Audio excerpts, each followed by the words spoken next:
Can we start with team news? First of all, Declan Rice seemed positive at the end of the game. Is he available?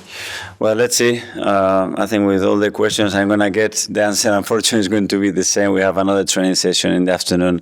Every hour is going to be very important to see the availability of the players. So after that, we'll decide who travels. Do you think Mosquera had a chance or...? That's the one that is more complicated. But again, we had another test today to see where we are with him. Earlier on this week, you said a matter of days for the likes of Leandro Trossard and William Saliba. Yeah. Are you hopeful that they can play a part tomorrow? Yeah, it is a matter of days with those two, for sure, yeah. Okay, any other issues that you can tell us about? No, hopefully no more. So, all good. Can I just ask you and follow up on something you mentioned the other night? You spoke about the fixture schedule. Mm-hmm. It's 63 hours, less than 63 hours between the time you left the pitch against Brentford and the time you're going to take to the pitch. Is the football calendar more generally getting a bit out of hand, and you feel that the product at some point is going to suffer?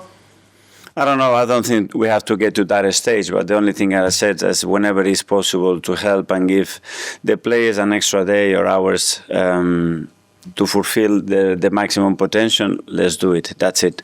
We are ready. We are ready from today for tomorrow's game. That's for sure. Just on this is the second weekend in a row where it's actually third against first in the Premier League. With regard to Aston Villa, just at this moment in time, would you say that is there a tougher test in the Premier League just now? Well, for what they've been doing, the way they've been playing and winning matches, certainly is a team that it's in great form. And we know that. We know obviously the manager and the incredible job that he's done there as well. So we know the task tomorrow, but we always take it as an opportunity. You mentioned the manager and the incredible job you say he's done. Mm. Is there extra motivation for him because he managed here and maybe it didn't work out as he would have liked? And does that make this game even harder? I don't know. I think when you look at Unai, his career and his motivation level everywhere that he's been and the impact that he's done, it's always been remarkable. So I don't know. That's a question for him. But in my opinion, he never needs anything extra. I think he's got enough on himself. I think the last 3 weeks on a Friday, we've been asking you whether the following week is going to be a statement week. Is it? How important is it? We're here again, but given it is a team like Aston Villa and a team that you may have had a few problems against in the past few seasons, if a victory was to be achieved tomorrow, what kind of statement and message do you think that would send?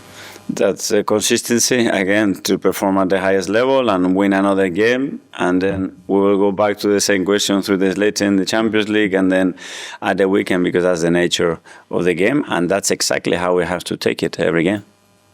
Thank you. We'll go to Charlie from the Premier League. Hello. Talking about making a statement, of course you play first this weekend for the likes of England, just as you play. If you were to win, what do you think it does for the pressure on your title rivals? I don't know. Every time you win a game, obviously, you are a little bit closer to your objective, and it's the only thing that we can do. We have to focus on performing, preparing really well for tomorrow. We know the kind of game that we're going to play, and be ready for it to fulfill our potential. Just going back to Cristhian Mosquera, what's the nature of his injury? An ankle. Yeah. Last weekend we saw you take Ricardo Calafiori off against Chelsea because he was on a yellow card. I know he's got 4 yellows. Mm-hmm. Is that something that plays into your mind when you're looking at the starting lineup, or is that more of an issue when the game starts? Both, but and especially the other day against Brentford, and especially with the situation that we had at the end of the game with the backline and the numbers that we have there. But it didn't happen, so good news. And just finally for me, talking about your backline, and of course I know you've had a couple of defensive injuries. Ollie Watkins has scored 3 Premier goals this season, but 2 of them, of course, came against Brighton. Unai Emery said that the goals are coming for him. So what kind of a challenge does he pose to your defensive lineup tomorrow? Yeah, I think the collective threat that they have in terms of how they generate chances and what they do so well, and then obviously the individual quality that they have in front from different players. Ian, talk to all. Hi, Mikel. How are you? Hi, very good, thank you. I saw Aston Villa win at Brighton in the week, and I asked Unai Emery whether his team were title challengers to you, and he said, no, you're the favourites to win the Premier League. Are managers already playing mind games with you? I don't know. I think each man gives his opinion, and that's it. And we have to respect that, and that's it. Do you see Aston Villa as being a title challenger? Well, if they continue, look where they are already. So if they continue what they've been doing, I think any club, any team in that position has chances for sure. You've built up a really impressive squad here, and we've seen without Saliba and Gabriel in recent weeks that other defenders have come in almost seamlessly and you're still winning. Is your squad now in exactly the place you want it to be to go on and win Premier League and maybe the Champions League this season? Well, we built a squad that we believe it was the best one to give us the possibility to do it. Is it where I want it to be? No, because of the injuries that we have. To have a squad means that the player has to be fit and available, because that has a lot of consequences, not only during matches, but as well in the way that we prepare for the week and the options that we have to change and keep the freshness in the team. But certainly very happy with how we dealt with certain situations from the beginning. Finally, because of that, obviously, we're always mentioning the fixture schedule and the football calendar. Are we either at a point whereby teams, to facilitate being able to play as often as they are with the quality that we want them to produce, going to have either teams having really big squads, like 30 or 40 players, or teams dropping out of one competition or another to make sure they have the space to have a rest? But hopefully we don't get to that point, and everything is manageable. We all learn from it, and we carry on doing what we're doing. Alex from BBC. Hi, Mikel. Hi. If I'm misunderstood, just to clarify, Trossard and Saliba, are they going to be available for tomorrow? A question of dates. So, as I said before, after the training session, we will know more. And then Mikel Merino, he's done such a good job playing as a striker for you. Is there a possibility that even when everyone's fit, he could be an option as a number 9? Well, I think he has earned at least the thinking behind it for the way he's performing and the impact that he's bringing to the team. So that's a yes. You said yes there, but does it make you feel that he could excel even further there? We've seen it with Kai Havertz, who when he joined wasn't a traditional number 9, but has grown into the position. Yeah, and then playing together, those two, even with Victor, or it can be with Gavi, and that's things that we have prepared during the summer because of the squad that we have, and so far we haven't been able to do. Tom from Berlin. Well, Mikel, you rested some players in midweek, and I think some of them that came in did really well. Ben White, we talked a lot about post-match. How difficult is it then when natural and more regular starters come back into the lineup? Those conversations that you have for the player that's clearly done well that finds himself back on the bench once again.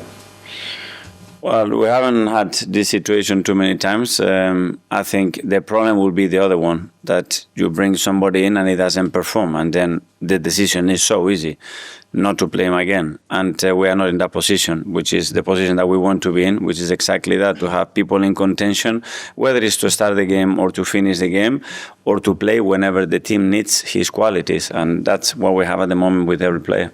And the injury situation is hopefully improving gradually, and you might be getting some other players back soon. It might get to a point, touch wood, where you actually have to leave some senior players out of the matchday squad entirely.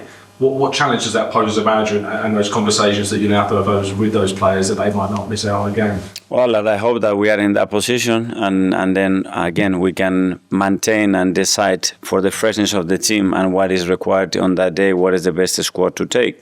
A problem that obviously a lot of clubs in this country are very familiar with. Simon, Standard. Mikel, just check quickly with Mosquera. You said it's complicated. Are you worried that it could be a serious injury? No, we need to know because the feeling that we had after the game and yesterday, we need to corroborate with what happens with all the testing that we do today.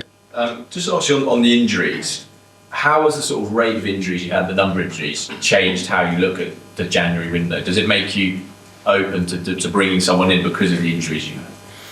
No, I mean, we always have to be prepared. I mean, the moment that we have an option to touch the squad, to improve the squad, or to protect the squad, depending on what happens, I think we need to be open for it. And from what is going to happen from here till the window is closed as well is football. So we don't know, but we're certainly going to be alert, and we know where the risk can come in terms of the squad, and be ready just in case we have to do something.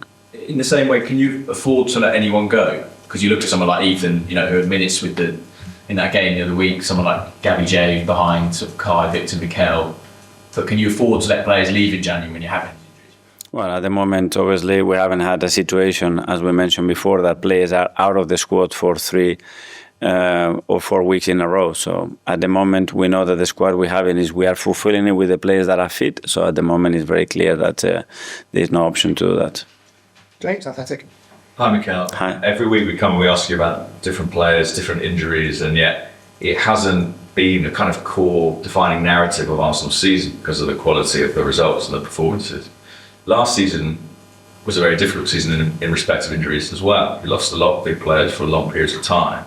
I just wonder now, do you reflect on that period as a time where you, the squad, the staff, learned a lot about how to cope with that situation? Is that helping you be stable this?